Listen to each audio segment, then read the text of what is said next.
Hey everyone, welcome back to High Heels to Happy Feels. I'm Stephanie. And I'm Natalie. And I want to start today with a question that I've been hearing kind of in a lot of places this week. Who are you when the thing you built your identity around gets taken away? And I don't want to get into a huge philosophical conversation. It's more in a very practical, very real, happening to people right now type of way. Because this week, we have literally watched hundreds of thousands of people get that question handed to them without asking for it. Like jobs done, institutions dissolved, careers that they've spent years building finished. Not because of anything they did, because the structure they trusted to hold them is no longer doing its job. And here's what I find really fascinating about that, because I don't think it's only about the jobs. I don't Mm. think it's just about the people that are directly affected by it. I mean, that's a huge part, right? But I think what's happening out there is touching something in really a lot of us. It's this ambient anxiety, right? This really heavy anxiety that what happens when the thing that you counted on, right, that proves itself to be less solid for you than you thought it was. The rug got pulled. Oh my God, it's perfect. The rug got pulled. And for a lot of people, I mean, the terrifying thing is what's underneath of it because it's not chaos, it's not nothing, it's just the actual floor. Right now, you're looking at the floor. And sometimes it's really pretty and sometimes it's not, but we're looking at Right. ourselves. So who are you when you aren't this role? Who are these people and who are you underneath the proof? And I think that is really the hardest thing and that's what's necessary that we sit with right now. And that is what today is all about. So I want to share something before we go too far because it's been sitting with me all week and I think it might land for some of you. I was talking to a close friend of mine, someone who's had the same job, same career path, same professional identity for decades, and she got laid off in February. And she worked for a contractor who just lost their federal funding. It happens. It's It shocking. wasn't personal. It wasn't performance related. She didn't do anything wrong. The contract had just ended. And when I talked to her, the first thing she said was, I feel like I'm grieving. And I don't totally understand why, because I wasn't even sure I liked that job. Isn't that funny? And that is such an important distinction to make. Right? Right? Because her grief wasn't about the work itself, it was about the proof. The job was really proof that she was capable, that she was important, that she had a place. And when the job left, that proof kind of left with it. And what was left was a question she hadn't had to answer in a really long time, which is who am I without this? Wow. That's so hard. And I think that's happening on a much larger scale right now than just the people who get the good old layoff email, right? And we watch it all the time across all of our industry because at any time that, anytime a structure that you've been counting on, regardless of whether it's job or it's another type of structure, dissolves. I mean, it could be a relationship, it could be a community, it could be a version of yourself that you've been being completely performative based, but the same questions really surface. Yeah, you lose the thing that was doing your identity work for you, and suddenly the work is yours to do again. And that just sucks. But that's exactly it. And this week, astrologically, this week is where the question gets the answer, or at least, when it really gets started. Let's bring this into a few different shapes because I don't think this is only showing up for the job loss, like you mentioned. I think it's showing up in a lot quieter ways that might not feel as dramatic, but are hitting just as hard. Like you mentioned, relationships or a friendship or a family dynamic where a significant part of your sense of self was organized around that relationship. And now, either because things shifted or because you're finally being honest with yourself, you're realizing that without that relationship, you're not sure who you are. You've been so focused on being a good partner, a good daughter, a good friend that your actual self is, just kind of a little lost. Or has anyone here done the thing where you keep doing a job or playing a role or showing up in a dynamic, not because it's right for you anymore, but because you have so much invested in it that stopping would require you to admit that a chapter is over. And so instead of admitting it, You keep showing up for something that no longer fits because the identity is too attached to the structure. That Yeah. one. Right? Right? Yeah, and then there's the version that's the sneakiest when you've been waiting for external validation to tell you who you are, like a promotion or a title or a relationship, some type of milestone, as if the proof we that is finally going to arrive and you can stop wondering if you're enough. And the disruption, whatever form it takes, removes the possibility of that proof arriving on the timeline that you have expected. And what's left is you with the question. And the question has always been yours to answer. Okay, so I'm getting a little philosophical here. Sorry. I love it though. I love it. And I'm going to add one more that may just take us right over the brink, but whatever. Here we go. Right. Because I think it's happening on a very cultural level right now. There are a lot of people, women especially, who have organized their lives around being exceptional within a system.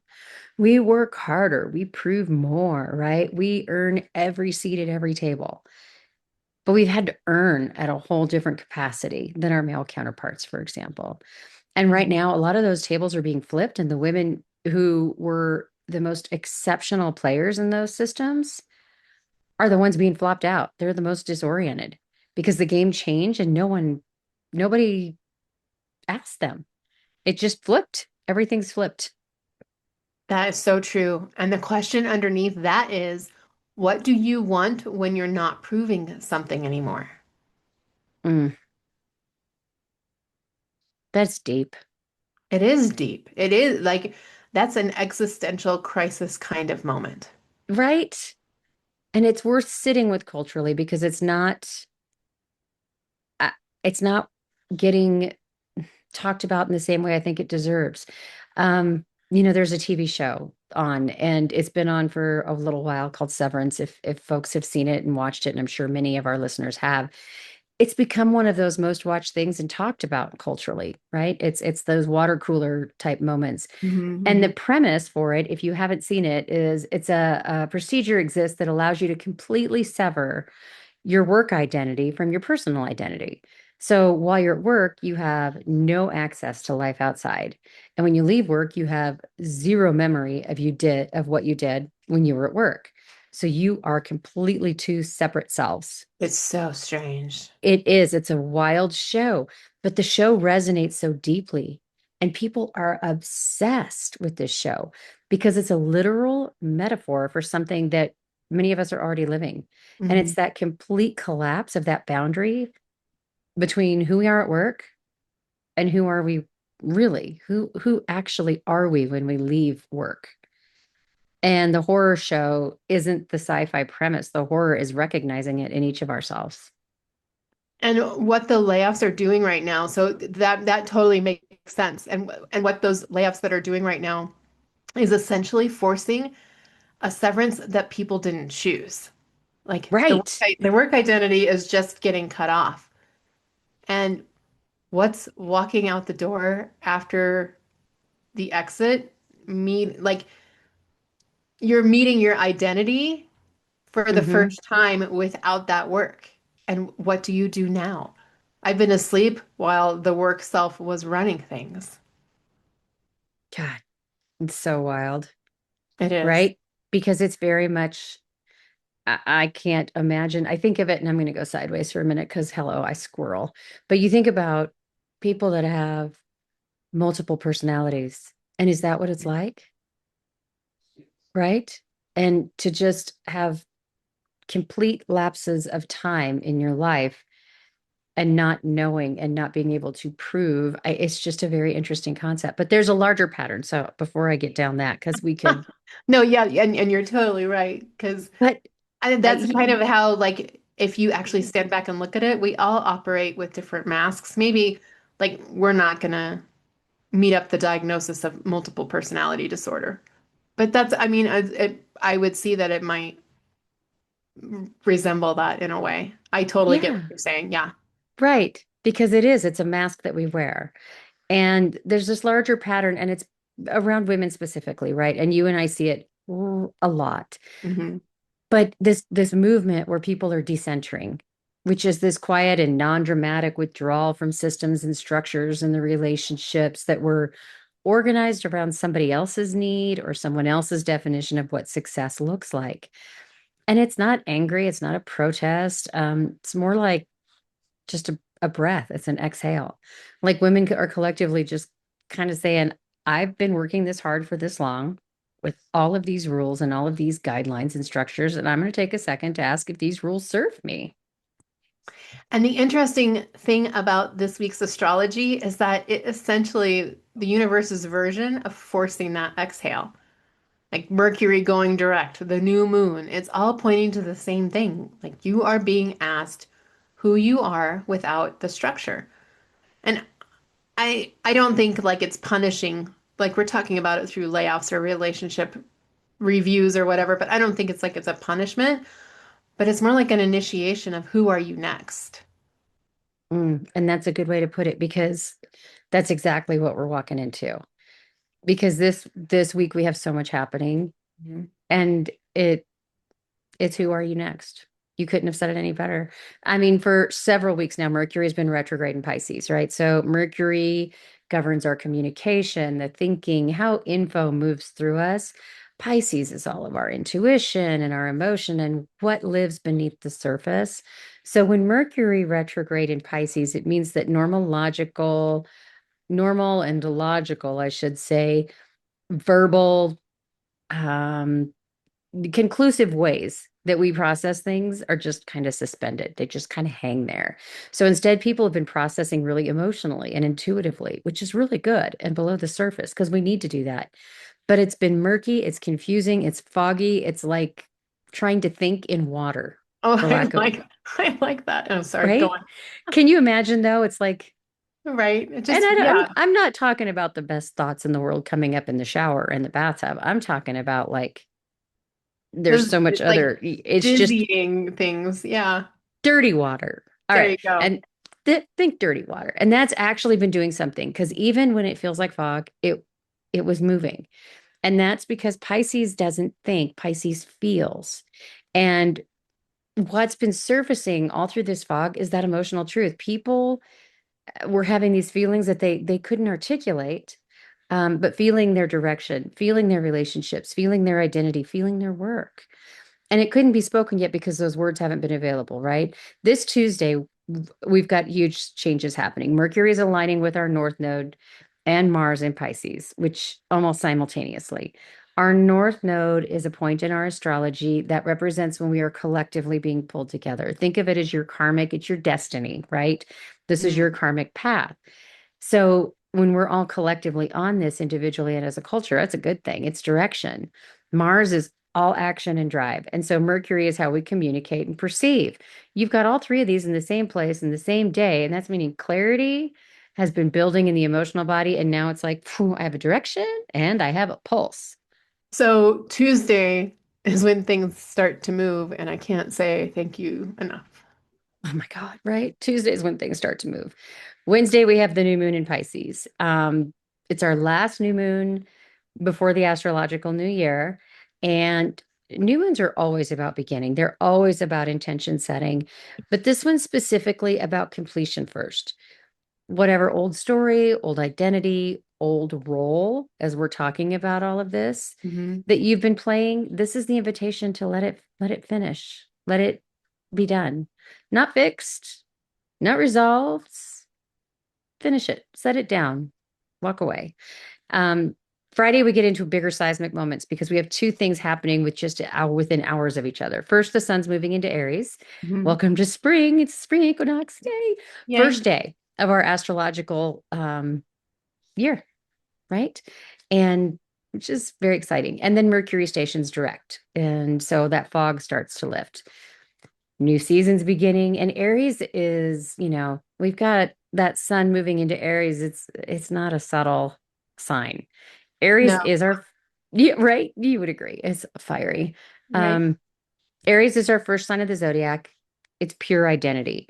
It's I am. Because Aries, when you look at charts, it's in that first house, right? That's in the traditional lineup. Mhm. And after all these weeks of Piscean disillusion, not knowing, processing in this thick, murky water, right? Because it's been a lot foggy. And Aries is going to ask you, who are you now? What do you want? What are you moving toward? Yeah, and I love Aries. Aries is to me, I every time I'm talking about somebody who maybe is not zodiac driven kind of like I am, I always explain Aries as like the person who is the flower that grows through the rock and you don't know how that flower is growing there, but there's Aries will always figure out a way. So like it's Oh, that initiation that we are doing this. I'm yes. kind of excited that the Aries season is well, and I love the beginning of spring and like the move of the wheel of the year and all good things. I know. And it all happened this week. So Sorry, I cut you off it's because we still have no. the rest of the week to cover. And it's good because it's super powerful. And I'm very excited about this week. I'm very excited to just move through all the fog and start getting through For real. all the heavy emotion because there has been lots of chatter amongst our community, our friends, communities that you and I are actively involved in. Everyone's like, oh my God, it's so heavy, right? Because you just feel everything. But Sunday, then we get a little bit more, we get something pretty, right? It's a beautiful nuance to kind of round out our week. Mhm. That sun is, of course, in Aries, but it's meeting with Neptune, which is the planet of dreams and vision. So this brand new identity doesn't arrive, though, with a 5-year plan. It arrives as a feeling because that's Neptunian and it's a direction. That's our Aries, right? So it's a sense of what's possible rather than a blueprint. And it's not a problem. It's just exactly the beginning, uh, how it's all going to feel and make something really feel real for us. Which is why this week is like not about figuring everything out. It's about arriving at the question with less resistance than before. Exactly. Exactly. Because the question that we're sitting here and we're talking about is who are you underneath of it all? I mean, really, this week, the floor is visible. So, time to make it so. Yeah, and I wish there was more of a finality coming, but I'm excited for the Sun and Neptune. Like that kind of meeting is very cool. It No, is. Yeah. yeah, And there's more to it, right? But go over to hit our other podcast, and you'll get a better breakdown of the week for astrological insights. Yeah. yeah, not that that was really significant. However, there is so much more to it. Yeah. So recentering on what we were talking about today as part of our podcast, Yes, ma'am. is I just want to share something a little bit personal because I think it's going to illustrate the floor thing in a way that is going to resonate, I think, for some of the listeners. Perfect. So a few years ago, I had a few moments, mainly a specific moment that seemed to be small on the surface, but it really stuck with me. I was in a conversation with someone and I had asked a very normal question. And they asked, "So, what are you focused on right now?" And I opened my mouth to answer and realized that every answer that I had was a role, the Mm, responsible one, mom, project manager, the architect. And I could feel myself reaching for those identities the way that like people would reach for a jacket and put it on that they always wear. Except in that moment, none of it actually felt true. Like it was existential. Like I was trying to find what am I focused on right now? mm. God, that's unnerving. Super uncomfy. Yeah, it was deeply uncomfortable because the realization wasn't that I didn't have an answer. It was that I had been performing an answer for a really long time. There was a version of me that people knew, the capable one, the builder, the person with direction. And suddenly I could feel how much of my identity had been built around maintaining that version. So the rug in that moment was the role. Exactly. Because if I wasn't the one who had it all organized, or the one who was always building the next thing or putting together that Gantt chart, then who was I actually in that room? And that's a question that sounds philosophical when you say it out loud, but when it actually lands and it knocks you off your feet and you're like, oh my gosh, who am I? It's not philosophical at all. God, and I think, and that's the role people try to outrun, right? Because so many of us, and again, I don't want to classify it that it's just women, but women really have a tendency to have more roles put upon us. There's mom, there's friend, there's these things, and you Mrs. such and such, or oh, you're Ms. or whatever that might be. But it's much easier to lose you. Absolutely. Well, the instinct to put on another role is so immediately Oh, there. yeah. Like you replace the role. It's like I envision it as we're all performing on stage and we have all of these multiple roles that we go off stage just really fast, but we're just changing the clothes into, I mean, we always, like if you're a mom, you're always carrying the mom role. If you're a sister, you're always carrying the sister role. But you still don't step into those roles until you actively have to do something. You just replace the role. So Yeah. you're just attaching yourself to another structure so you don't have to sit in that space. But the interesting thing was when I didn't rush to fill it, like nothing happened, nothing collapsed. The floor was still there. The part of me that actually makes decisions, that's curious, that's alive, it's always been there. It had just been underneath all of these roles that I've been performing. The uncomfortable piece is really uncomfortable. And I think I've used existential, I don't know how many times in this podcast already, It but fits. it felt existential. It felt like, and I was of the age, I'm like, am I having a midlife crisis? But I really hope Right? that for people like just to have an understanding and stop and say, who am I really? Which is its own, oof. It's soul work. It's soul work. And we're never ending doing it, but that is a soul work question. And yeah, I think it's a good time to bring in our soul pillars here. What do you think? Because we're Yeah, talking that's about, what's uh, underneath that rug. right? What's under the rug? Because dang. I mean, for anyone new, our soul pillars are the four areas that we work at Immersive Spirit, right? It's our mind, heart, body, and spirit. And we have our free soul tools out there. There's a whole soul map kit. Am I saying it Yeah. right? Yeah, that you can go. I mean, tons of stuff to go download. The videos are free. It's all free because we want everybody to be able to get involved in this. Um, but understanding how the experience lands for you and in the mind, I think you might be experiencing mental static. I, now I'm back to that brain and that water kind of thing, right? But it's like background down anxiety without a clear cause. So you just feel anxious and you can't nail down the why. And that's identity reorganization because when a major structure of your self concept is in flux, the mind spins trying to find a new anchor, right? You can have so many different things happening that you just can't anchor in. That's another thing. So the invitation in the mind this week is not to find the answer, but to notice what questions keep coming up because the questions are the information. What keeps surfacing? What is your mind looking for? So I think and that's a great one. And I'll jump into the heart, but I wanted to just mention like I was talking about that existential crisis and like wondering, is this my midlife crisis or whatever? Hmm. These soul pillars are kind of because sometimes you don't find the floor. Sometimes you're like, I don't know, where am I? There's a These soul floor? pillars, right? These soul pillars, these questions can help you start restructuring your floor and finding out Hmm.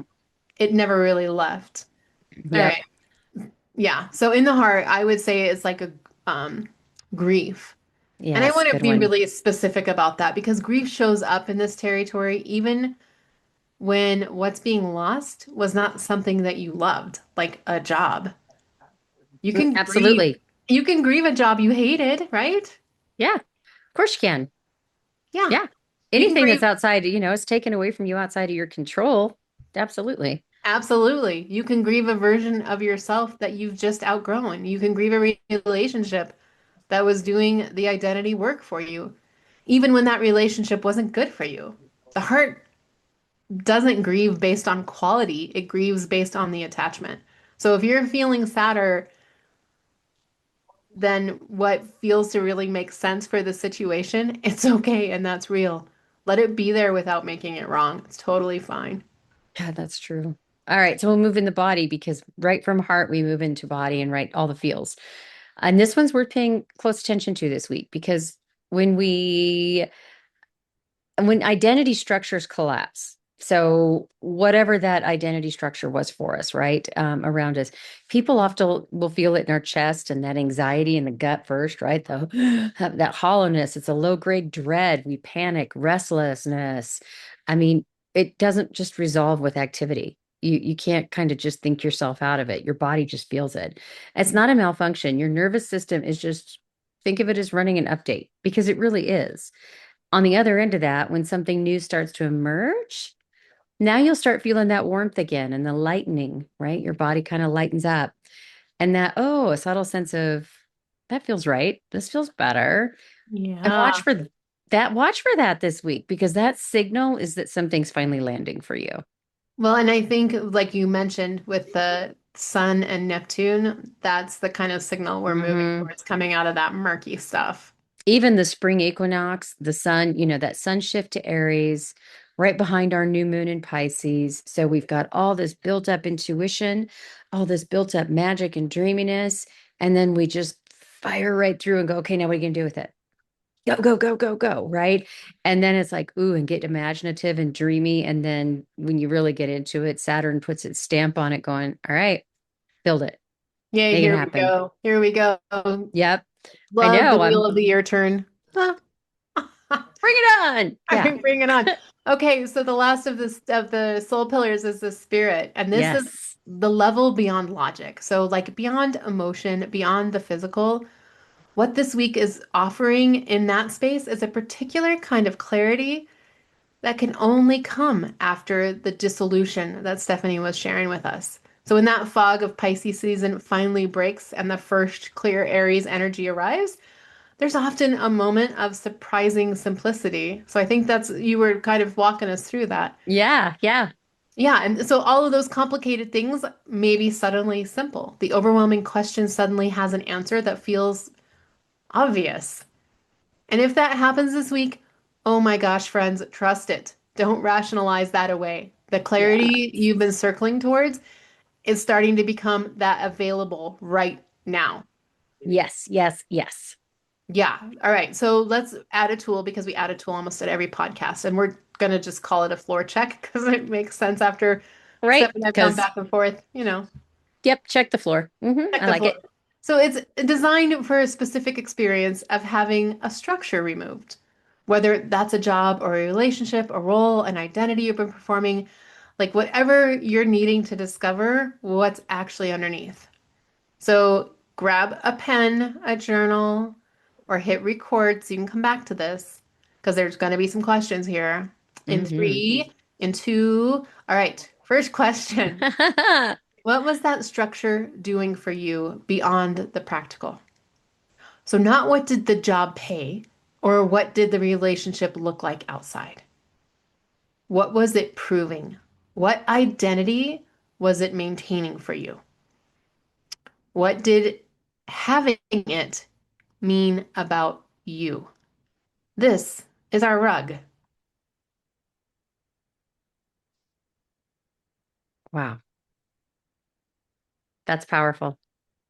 It's a good start. Hmm. Yep. Naming that rug. Oof. All right. Question two. You may have to pause and just keep doing these, right? Because these are bigger questions. When you imagine that structure being fully gone, not reorganizing, not coming back in some different way, just gone. What is the first feeling that shows up? Not what you think you should feel, Hmm. Hmm. but what actually arrives. Is it fear? Is it relief? Is it both at the same time? Is it something else entirely? That feeling is the most honest information you're going to get about your real relationship with whatever that structure was. Oh, that's a great question. And I think it's like it behooves us to call out the programming that you brought up right there. Not what you Mm-hmm. think you should feel, not what someone Mm-hmm. has told you you should feel about this. Mic drop. Yes, because it- do not do that. Trust your first, it's your first, what's your first reaction, right? First thing, first thought. Well, and they could always do Stephanie's favorite word, shadow work, on the programming later. Shadow Well, yeah, work. so if you notice the programming, take a side note, be like, yeah, I know how I'm supposed to feel about it. I'm going to note that over here, but I'm going to keep working on what I want to work on. Exactly. Love it. We had to get it in there somewhere. Thanks, Nat. Yeah, absolutely. I'm here for you. All right. So go ahead and do question three. Okay. What has the structure been drowning out? This one takes some honesty because when you're very invested in maintaining a particular identity or role, what doesn't get to exist? What parts of you have been quiet because there wasn't room? So, what direction, desire, curiosity, or version of yourself have you put on hold? That's a really good question too. Sorry, I had a Yeah. little allergy attack there for a second. No, no problem. You want me to grab the last one? We've got Yes, one more. please. Yeah, All please. right. All right, we've got one more. And if you need to pause as we go through these, please do, just because there's a lot here to write down or go back and replay it. Last one though. And this is one you kind of want to be nice to yourself, right? Be gentle. If you didn't need the proof, if you could trust that you were already enough without the title, the role, the relationship, that credential, the big paycheck, what would you want? Not what would be smart or safe or sensible or everyone else thinks I'm crazy to say no to. What would you want? That is crazy. They're Like, so good. yeah, they are so good. Like, really, folks, do work through them because you're going to find a surface beneath that rug that you weren't even sure was there. Because the floor is has always been there. It's that rug, which was maybe a little more comfortable to stand on. We're figuring it out. Hmm. Yep. We're learning that socks on the hardwood floor, you don't need the rug. Yeah, yeah. Just There's something different comfortable. textures. Yeah. Hmm. Yeah. Yeah. All right, cool. Let's close. I want to close with this particular kind of terror in having that external structure removed. We all know it, Mhm. whether you choose it or it's chosen for you. And I'm going through it, so I get it. I'm with you because the structure of doing something useful, it's answering the question. It's not answering that question who you are before you had to. I mean, you're asking that, but it's not Mhm. asking it of you. Your title answered it. Your relationship answered it. Your role answered it. And when that structure goes, the question comes back to you. And for a moment, there's silence. In that silence, a lot of people panic. Don't interpret that silence as emptiness. The silence is not emptiness. The silence is the floor. And the floor is solid. Underneath every structure you've built your identity on is a self that has been there the whole time, loving you, supporting you, standing underneath of you, being right there for you the whole time. All you've had to do is find it. It's just been sitting there waiting for you to come and look right under the rug and go, see, I'm right here. Yeah. And that's hard work to do. And those feelings of, yeah, choosing it and finding the floor. It's just really, it's awesome. And the astrology is so aligned for us because this is like the week of the equinox turns. The new astrological year begins. Mercury goes direct. The fog is clearing. This is the Woohoo! week where what you've been processing privately all winter starts to have a shape. It starts to have a direction. It starts to have your choice. It's like taking the potatoes out of the cellar, you know? The Yeah. things you Look, started growing early and now we're gonna pull them up. right? They're taking root, so to speak. And that rug got pulled. This is so real. We're not minimizing it. I told you I'm going through it with you in a different way, but I'm going through it. We all are in some Yeah, capacity. right. Now you get to finally see the floor, and the floor is you. It's you. And you are more solid than you've been giving your credit or giving yourself any credit for. Yeah, absolutely. Thank Yeah. you so much for being here. If today landed for you, if something in this conversation gave you language for maybe something you've been carrying, please share it.